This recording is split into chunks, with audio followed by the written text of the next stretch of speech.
Hello friends, welcome to IT index. आज के video में हम लोग बात करने वाले हैं 9300 स्विच के बारे में, जो कि बहुत ही इंपॉर्टेंट स्विच है। आपको पता है कि डेटा सेंटर के अंदर या कहीं भी आप जाओगे किसी बड़े ऑर्गेनाइजेशन में, तो वहां पे आपको कोर लेयर पे, या काफी बड़ा ऑर्गेनाइजेशन है तो फिर एक्सेस लेयर पे आपको 9300 सीरीज का स्विच मिल जाएगा, राइट।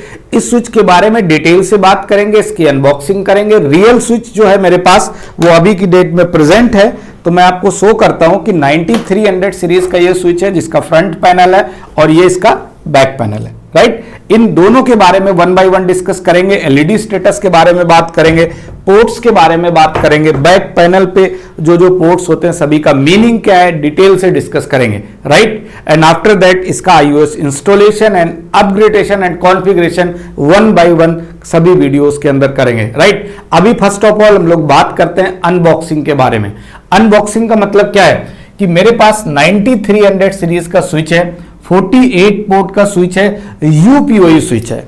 मैं फिर बोल रहा हूं, जो मैं अभी स्विच यूज कर रहा हूं, जिस स्विच पे मैं आपको डिटेलिंग करने वाला हूं, वो 93C9300 यूपीओई, राइट। आपने पीओई सुना होगा, लेकिन यूपीओई क्या होता है अगर उसके बारे में नहीं पता तो अभी हम बात करते हैं कि यूपीओई और पीओई में बेसिक डिफरेंस क्या है, राइट। ये देखिए, अब इसका रिप्लेसमेंट क्या है। जैसे मैंने यहां पर लिखा कि बेटर फॉर एक्सेस लेयर, ठीक। रिप्लेसमेंट किसका कर रहे हैं? 2900 सीरीज। आप अगर इंडस्ट्री में काम कर रहे हो तो ठीक है, आपके पास एक बेसिक आइडिया होगा या डिस्कशन होता होगा कि ठीक है, एक्सेस लेयर पे जो स्विचेस लगे हैं वो 2960X लगे हुए हैं, 3650 लगे हुए हैं, 3850 लगे हुए हैं, और इन्हें रिप्लेस करके आपको लेके आना है 9300 या फिर 9200, राइट। 9200 की भी बात आएगी जब एक्सेस लेयर की बात आएगी, तो 9200 या फिर 9300 स्विच के साथ रिप्लेस कर रहे हैं इन स्विचेस को, राइट। क्लियर हो गई बात। तो अब रिप्लेस क्यों कर रहे हैं? रिप्लेस करने के पीछे रीजन ये है क्योंकि ये डिवाइसेस काफी ओल्ड हो गए, राइट। और आज के टाइम पे जो बैंडविड्थ का इशू है, जैसे ये सारे डिवाइसेस ये 100 MBPS सपोर्ट कर रहे थे अप्रॉक्स, लगभग। तो 100 MBPS की बात तो आज की डेट में बची नहीं, बैंडविड्थ की स्ट्रेंथ तो बहुत बढ़ गई, तो इसलिए अब अप टू 1000 MBPS की अगर हम बात करें तो उसके लिए इन स्विचेस को, इनके जो ये मॉडल्स नंबर हैं 3850, 3650, 2960X, ये एक मॉडल नंबर है 2900 सीरीज का जिसमें स्टैकिंग पोर्ट्स होते हैं, आपने देखे होंगे। तो इनको रिप्लेस करके लेके आ रहे हैं 9300। अब ऐसा क्या एडिशनल चीजें हैं 9300 में जो इन स्विचेस के अंदर नहीं थी? तो एडिशनल में सबसे पहला पॉइंट जो आपके दिमाग में आया वो यह है कि ये अप टू 1000 MBPS सपोर्ट करेगा, और इधर आपका 100 MBPS के अप्रॉक्स सपोर्ट कर रहा था, राइट। तो बैंडविड्थ का इशू काफी बड़ा है, और पोर्ट पे बैंडविड्थ का इशू ही मेन इशू होता है एक्चुअल में देखा जाए। एक्सेस लेयर पे एंड डिवाइसेस कनेक्ट होते हैं, यूजर्स कनेक्ट होते हैं, तो इधर बैंडविड्थ ज्यादा से ज्यादा यूजर्स को मिलनी चाहिए, इसलिए अब 9300 स्विच की बात कर रहे हैं। टोटल 48 पोर्ट है। अब मैं इसमें डिटेल में चलता हूं, सारी पोर्ट्स की डिटेलिंग बताता हूं आपको वन बाय वन कि किस पोर्ट का क्या मतलब है। वीडियो में लास्ट तक बने रहे, आपको सारी चीजें समझ में आएंगी इन डिटेल, राइट। यहां तक कि मैं आपको एक प्रॉपर स्ट्रक्चर भी बताऊंगा कि किस तरीके से ये कोर लेयर के साथ कनेक्ट होते हैं। Access distribution and core layer के बारे में भी बात करूंगा, एंड तक साथ में रहोगे तो, राइट। इधर अगर मैं फ्रंट पैनल के बारे में बात करूं तो डिटेलिंग करता हूं आपको फ्रंट पैनल की। फर्स्ट ऑफ ऑल यहां पे आपको एक बीकॉन एलईडी मिलेगी। अब ये जो एलईडी है, राइट, ये एलईडी कैसे प्रेस होगी? आप ऐसा समझो, एलईडी का मतलब ये हो गया, या तो आपके पास सिंगल स्विच है तो आप इस एलईडी पे बटन है, इसको क्लिक करेंगे और क्लिक करने के बाद इस एलईडी ऑन हो जाएगी, राइट। अदरवाइज मैंने इसको बोला है बटन ये नहीं है, इसमें आपको पेन से प्रेस करना पड़ेगा, राइट। अदरवाइज इसके पास में जो मोड बटन है, ये बटन है, इसको आप फिंगर से प्रेस कर सकते हो। क्लियर? ये मेरे पास स्विच है, मैं आपको करके दिखाऊंगा, अभी बता के दिखाऊंगा ये चीज, राइट। अब ये जो यूआईडी बटन है जिसको हमने बेकॉन एलईडी बटन बोला है, इस बटन का एडवांटेज मैं आपको एक बेसिक सा आइडिया देता हूं तो समझ में आएगा। एक्सेस लेयर पे ये स्विचेस कनेक्ट हैं, आपको भी पता है कि एक्सेस लेयर का मतलब वहां पे टोटल 8 स्विचेस लगा सकते हैं स्टैकिंग के थ्रू। यहां पे मैक्सिमम 9300 के अंदर जो स्टैकिंग करते हैं उसमें टोटल नंबर ऑफ स्विचेस कितने कनेक्ट कर सकते हैं? 8 स्विचेस लगे हैं। लेकिन अगर आप ये आइडेंटिफाई कैसे करोगे कि किस स्विच में प्रॉब्लम आई है? जैसे मैंने बोला है इंजीनियर को कि भाई आप क्लाइंट साइड पे जाओ और क्लाइंट साइड पे जाके चेक करो कि स्विच नंबर 3 या स्विच नंबर 4 इनमें किसी एक में प्रॉब्लम है, तो जो क्लाइंट साइड इंजीनियर जाएगा वो कैसे आइडेंटिफाई करेगा उस स्टैकिंग के अंदर कि स्विच नंबर 4 कौन सा है, 3 कौन सा है।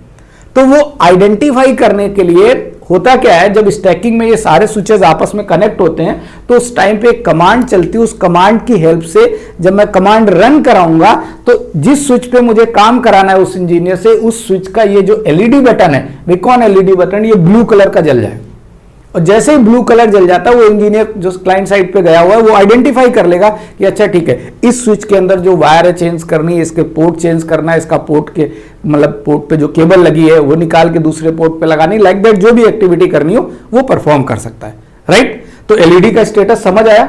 वैसे तो देखा जाए ये कमांड के थ्रू ही ऑपरेट होता है क्योंकि ये स्टैकिंग के थ्रू टोटल स्विचेस सारे आपस में कनेक्ट होंगे, 8 स्विचेस। और आप बार बार अगर स्टैकिंग आपको समझ में नहीं आ रही है तो हमारा एक स्टैकिंग ऑलरेडी वीडियो है चैनल पे जो डिटेल से स्टैकिंग बताई गई है, कैसे कनेक्ट होती है, कैसे कैसे एक्सेस लेयर, डिस्ट्रीब्यूशन लेयर और कोड लेयर पे कनेक्टिविटी होती है। ये आप एक बार जाके देख लो तो अच्छे से समझ में आ जाएगा अगर स्टैकिंग को लेकर कोई डाउट है तो। अदरवाइज आप मैं मान के चलता हूं कि आपको पता है कि ये 8 स्विचेज एक स्टैकिंग के थ्रू आपस में कनेक्ट हैं। इस एलईडी स्टेटस का मतलब ये है विद हेल्प ऑफ कमांड हम एलईडी जला सकते हैं कि किस एलईडी किस स्विच में क्या प्रॉब्लम है। तो विद हेल्प ऑफ कमांड हम ये आइडेंटिफाई कर लेंगे, रन कराएंगे कमांड तो क्लाइंट साइड में यूजर आइडेंटिफाई करेगा कि किस स्विच में प्रॉब्लम है, उस स्विच की एलईडी ब्लिंक करेगी ब्लू, राइट। मतलब आइडेंटिफाई करने के लिए आप ये चीज यूज कर सकते हो। अब मोड बटन, मोड बटन का मतलब क्या है? मोड बटन ये है जैसे आप पासवर्ड रिकवरी करते हो तो रोमन मोड में जाते हो, आईओएस इंस्टॉलेशन करनी है रोमन मोड में जाते हो, तो with help of mode button आप ये चेंजेस कर सकते हो कि आप किस मोड में रहना है, रिकवरी मोड में जाना है या अदर मोड में जाना है। तो इस बटन की हेल्प से आप मोड चेंज कर सकते हो। क्लियर? ओके, आगे आते हैं। इधर आपके पास एक यूएसबी पोर्ट है। यूएसबी पोर्ट मैंने आपको बताया है कि आपको आईओएस इंस्टॉलेशन करनी है, अपग्रेड करना है, then with help of USB port आप कर सकते हो, राइट। प्लस इसके जस्ट पास में, यूएसबी पोर्ट के जस्ट पास में देखोगे एक मिनी कंसोल है। आज के टाइम पे अगर अपडेटेड डिवाइसेस के बारे में बात करोगे तो आपको console port and mini console दोनों देखने को मिलेंगे। आगे आने वाले टाइम में मिनी कंसोल ही यूज होगा, कंसोल हटा देंगे मेरे हिसाब से, क्योंकि दोनों दो पोर्ट रखने का कोई मतलब है नहीं, राइट। तो इधर आपका एक मिनी कंसोल पोर्ट है। मैंने आपको प्रीवियसली अगर ध्यान रखो तो ISR राउटर शायद आई थिंक मैंने उसकी अनबॉक्सिंग की थी, तो उसमें आपको मिनी यूएसबी पोर्ट वाली जो केबल है उसको दिखाया था वो कैसे यूज होती है। उसके बाद देखोगे ISR वाले में तो कंफर्म हो जाएगा, राइट। तो ये मिनी कंसोल पोर्ट हो गया, यूएसबी का आइडिया हो गया। और ये टोटल नंबर ऑफ जो पोर्ट्स हैं ये टोटल कितने, 48 पोर्ट हैं। अब इधर आप अगर ध्यान से देखो, ये जो पैनल दिख रहा है आपको यहाँ पे कुछ शो नहीं कर रहा, ये एलईडी पैनल है, ये पूरा कंप्लीट। जब मैं आपको इसकी डेटा शीट दिखाऊंगा, डेटा शीट का मतलब डिटेल, तो आपको यहां पता चलेगा कि अगर मोड चेंज करते हो तो एलईडी स्टेटस क्या रहते हैं, ठीक है। उसके बाद अगर बैंडविड्थ मतलब किसी भी पोर्ट पे कोई प्रॉब्लम है तो उसके लिए एलईडी स्टेटस क्या होता है, ट्रबल शूट कर रहे हो तो एलईडी स्टेटस क्या होता है, डायग्नोस कर रहे हो तो क्या होता है, मतलब मल्टीपल एलईडी स्टेटस है for different different purpose. Stacking में कनेक्टिविटी करते हो तो उसके एलईडी स्टेटस मिल जाएंगे, राइट। तो ये सारा डिटेल हम लोग डेटा शीट के अंदर बात करेंगे, तो इसको अभी हम लोग स्किप करते हैं। बट आगे बात करते हैं कि टोटल कितने पोर्ट हो गए, 48 पोर्ट है। इसके डाउन में देखोगे तो इन सभी पोर्ट का ये एलईडी स्टेटस आपको यहां देखने को मिलेगा, total 48 port, right. Up down होता है, आपको पता होगा, एस एरो लगा होगा, डाउन एरो ये लगा होगा कि ऐसे करके इस तरीके से एक डाउन होगा, फिर से अप होगा, इस तरीके से डाउन अप एरो के साथ एलईडी स्टेटस आपको देखने को मिलेंगे पोर्ट वाइज। अब आ जाते हैं कि ये पार्ट क्या है। ये क्या है पार्ट आपका, ये फैन लगे हुए हैं, राइट, वेंटिलेशन फैन है, राइट। ये पोर्ट नहीं है, आप अगर ध्यान से देखोगे आपके पास ये स्विच अवेलेबल है। मैंने आपको डिटेल से अभी एक बार स्विच ये भी दिखा दूंगा मैं, फिजिकल स्विच। तो ये सभी क्या है, वेंटिलेशन फैन लगे हुए हैं। और इसका जो ये वाला लिखा हुआ है, ये क्या लगा हुआ, सिस्को का बैजिंग लगा हुआ है। बैजिंग का मतलब उसका टैग है कि ये कैटलिस्ट स्विच है, 9300 का सीरीज का स्विच है। कौन सा है, 9300 एंड 48 पोर्ट है और यूपीओई। अब मैं आपको यूपीओई का मतलब बता दूं, राइट, क्योंकि इसको इस तरीके से आप बोल सकते हो, बोल क्या सकते हो, ये है स्विच, ठीक है, C9300 48 पोर्ट यूपीओई। अब यूपीओई और पीओई में बेसिक सा डिफरेंस ये है, अगर किसी स्विच में आपको पीओई लिखा हुआ मिलता है इसका मतलब वो अप टू 60 वॉट सपोर्ट करेगा, राइट। पीओई का मतलब होता है पावर ऑन इथरनेट, मतलब आप एपी कनेक्ट करते हो, ठीक है, क्योंकि एपी को अलग से आपको पावर देने की जरूरत नहीं पड़ती है। आईपी कैमरास कनेक्ट करते हो, उसको अलग से पावर देने की जरूरत नहीं पड़ती, उसके लिए आप पीओई स्विच यूज करते हैं। तो आप यहां पे समझिए कि पीओई स्विच आप अगर यूपीओई यूज कर रहे हैं तो ये जो सपोर्ट करता है ये अप टू 110 वॉट, मतलब 110 वॉट तक सपोर्ट करेगा। और अगर केवल पीओई लिखा हुआ है तो वो अप टू 60 वॉट सपोर्ट करेगा। ये बात आपको अपने दिमाग में रखनी है, क्योंकि यूपीओई का मतलब एक कंफ्यूजन आता है कि यू क्यों लिखा है, ठीक है, राइट। तो ये क्लियर हो गया आपको। इसके अलावा अगर इसके जस्ट पास में आते हैं तो ये एक मॉड्यूल लगा हुआ है, एसएफपी वाला मॉड्यूल, राइट। इसमें आपको टोटल 8 एसएफपी पोर्ट दिख रहे हैं। एसएफपी का मैं कई बार हर वीडियो में एसएफपी बोल चुका हूं कि एसएफपी एक डिवाइस है, वो डिवाइस इस पे कनेक्ट करेंगे और डायरेक्ट आप फाइबर कनेक्टिविटी क्रिएट कर सकते हो ऑन एसएफपी पोर्ट। और एसएफपी डिवाइस हमेशा पेयर में आता है, उसकी रेंज होती है, उसकी बैंडविड्थ कितनी सपोर्ट करेगा वो भी होता है, सारी चीजें उस पेयर में लिखी होती हैं कि आप कितने किलोमीटर पे यूज करना चाहते हो और कितनी बैंडविड्थ को सपोर्ट करेगा, राइट। तो ये जो मॉड्यूल है, इस मॉड्यूल की जो ये मैक्सिमम स्पीड ये कितनी सपोर्ट करेगा, 10 गिग। ये जितने भी एसएफपी पोर्ट है ये क्या सपोर्ट, कितना सपोर्ट करेंगे, स्पीड 10 गिग सपोर्ट करेंगे। अगर आप मॉडल चेंज करोगे, कई बार इसका मॉडल नंबर अगर चेंज हो जाता है, 48UXPOE करके अगर हो गया, मतलब डिफरेंट मॉडल नंबर आ गया, तो आपको अगर इसकी स्पीड ज्यादा चाहिए एसएफपी मॉड्यूल की तो उसके लिए मॉडल नंबर चेंज करना पड़ेगा। मतलब अप टू 25 गिग भी सपोर्ट करते हैं अदर मॉडल नंबर्स की अगर हम बात करें, ठीक है। तो क्लियरिटी ये हो गई आपको। देखो 48 पोर्ट्स क्या कर रहे हैं, अप टू 1000 MPBS तक सपोर्ट कर रहे हैं, राइट। जैसे बार बार मैं अगर किसी स्विच के बारे में बोलूं कि मैं स्विच का थ्रूपुट इतना है, स्विच की बैंडविड्थ ये है और स्विच की स्पीड ये है, तो आपके दिमाग में ये डाउट रहता है कि थ्रूपुट क्या है, बैंडविड्थ क्या है, स्पीड क्या है। तो मैं ऐसा बोलता हूं कि थ्रूपुट का मतलब आप ऐसे समझो, किसी हाईवे पे 4 लेन है तो 4 लेन उसका थ्रूपुट है उस हाईवे का, और उसमें से सिंगल लेन यूज हो रहा है तो उसकी बैंडविड्थ है सिंगल लेन, और किस स्पीड से उसमें डेटा ट्रांसफर हो रहा है वो उसकी स्पीड है, राइट। कई बार दिमाग में कुछ लोगों के रहता है कि throughput, bandwidth and speed differentiate नहीं कर पा रहे हैं। तो थ्रूपुट का मतलब टोटल जो कैपेसिटी है पास करने की, राइट। तो आपको ऐसे समझो 4 लेन है तो 4 लेन क्या है, थ्रूपुट है, लेकिन at a time use single lane हो रहा है वो उसकी बैंडविड्थ है, राइट। और उसके बाद में उस बैंडविड्थ में जिस स्पीड के थ्रू डेटा ट्रांसफर हो रहा है वो उसकी स्पीड है, डेटा ट्रांसफर रेट है, राइट। तो आई थिंक क्लियर हो गया होगा, एक बेसिक सा बीच में मैंने पॉइंट डाल दिया, राइट। आगे बढ़ते हैं हम लोग, ठीक है। बैक पैनल पे आते हैं, काफी इंपॉर्टेंट है बैक पैनल और अच्छे से पता होना चाहिए।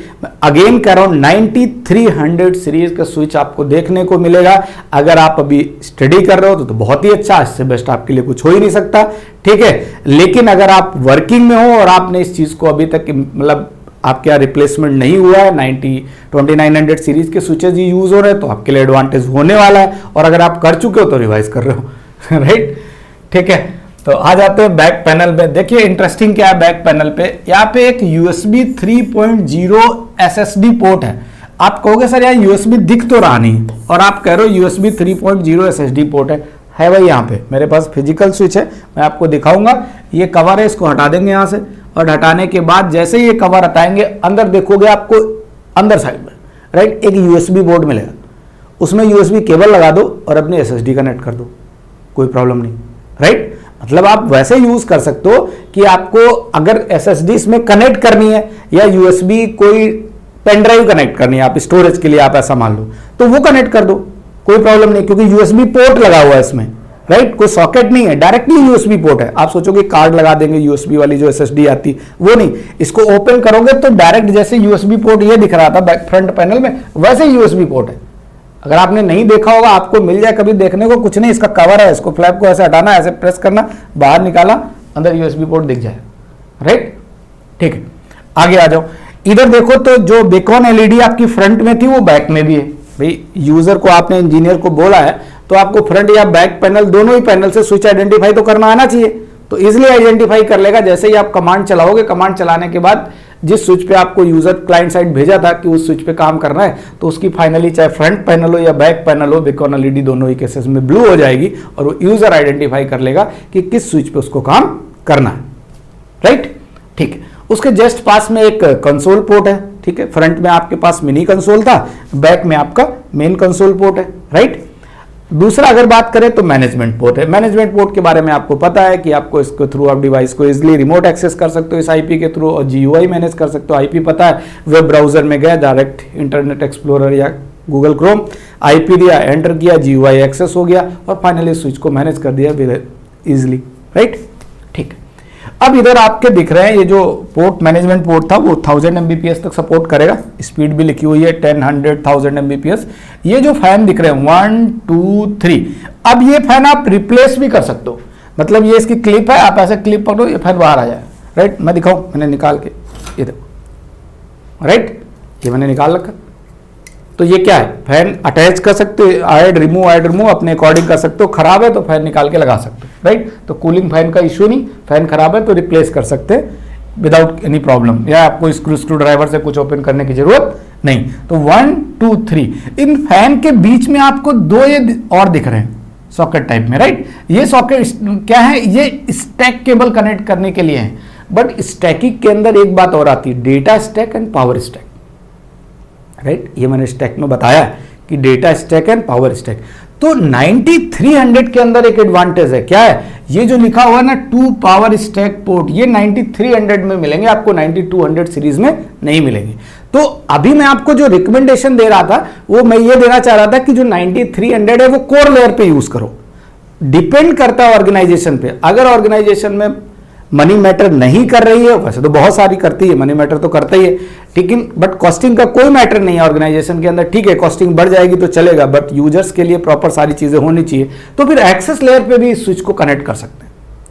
क्यों कनेक्ट कर सकते हो, क्योंकि अगर ये स्विच आप कनेक्ट करते हो तो इसके पास 2 पावर सप्लाई है, 2 पावर सप्लाई स्टैकिंग की है, और यहां पे क्या है, डेटा स्टैक पोर्ट है।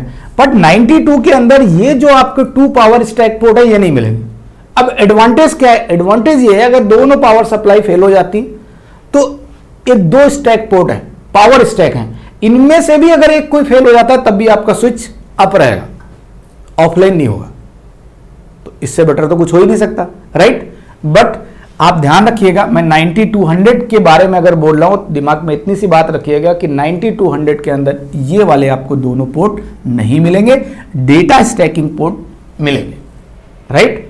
तो उस कंडीशन में 9200 में केवल पावर सप्लाई पे डिपेंडेंसी रहेगी, अगर वो फेल होते हैं तो डिवाइस ऑफलाइन हो जाएगी, राइट। आई थिंक आपको क्लियर हो गई होगी। यहाँ पे 3 फैन है, 2 पावर सप्लाई, ये मॉड्यूल है, एलईडी है यहाँ पे। ऑब्वियस सी बात है कि पावर आप केबल लगाओगे तो उससे रिलेटेड एलईडी आपको कनेक्ट होंगी, एलईडी ब्लिंक कर जाएगी। Finally done. मुझे लगता है आपको फ्रंट पैनल और बैक पैनल सारी चीजें मैंने बता दिए। आगे वाले वीडियो के अंदर हम लोग बात करने वाले हैं installation and upgradation of iOS। इसी स्विच के बारे में एक बार मैं फिजिकल स्विच आपको दिखाता हूं तो और अच्छे से क्लियर हो जाएगा। तो क्लियर कर देता हूं फिजिकल स्विच के बारे में। देखो आप ध्यान से, ये आपका स्विच है, ये फ्रंट के टोटल 48 पोर्ट्स हो गए, आप ध्यान से देखो। और ये वाला जो 48 पोर्ट के हैं इसके जस्ट बगल में अब ये जो मॉड्यूल लगाया ये SFP वाला है, जिसको मैंने बोला था 10 गीग को सपोर्ट करेगा। और इसी में एक मोड बटन है, राइट। और मोड बटन के जस्ट बगल में एलईडी बटन है, राइट। एलईडी वाली जो बटन है उसको मुझे पेन से प्रेस करना पड़ेगा, जिसको मैं बीकॉन एलईडी की बात कर रहा हूं, राइट। बट अगर मोड वाली बटन है वो डायरेक्ट बटन है, आप उस पर क्लिक करोगे मोड चेंज हो जाएगा। और उसके जस्ट बगल में एक पैनल है, जिस पैनल की हेल्प से आप क्या कर सकते हो, एलईडी के स्टेटस देख सकते हो।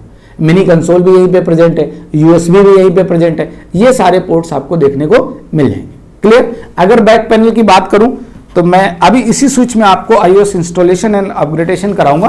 बैक पैनल में देखो ये 3 फैन है, राइट, जो अभी मैंने शो किया था आपको।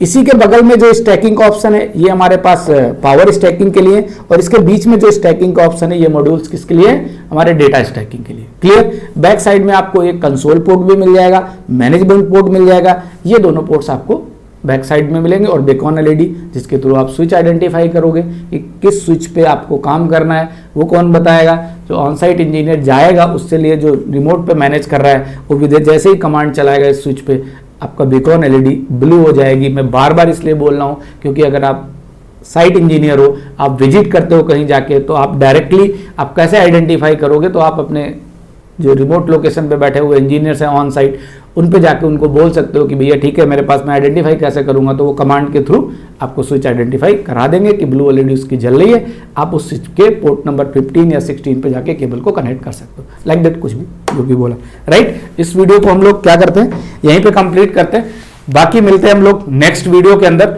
जिसमें iOS इंस्टॉलेशन और अपग्रेडेशन करेंगे। इसकी कंप्लीट डेटा शीट एक्सप्लेन करूंगा मैं आपको, कॉन्फ़िगरेशन भी बताऊंगा। बट वीडियोस पे कमेंट और लाइक करना ना भूलें और सब्सक्राइब करना ना भूलें। Thank you so much.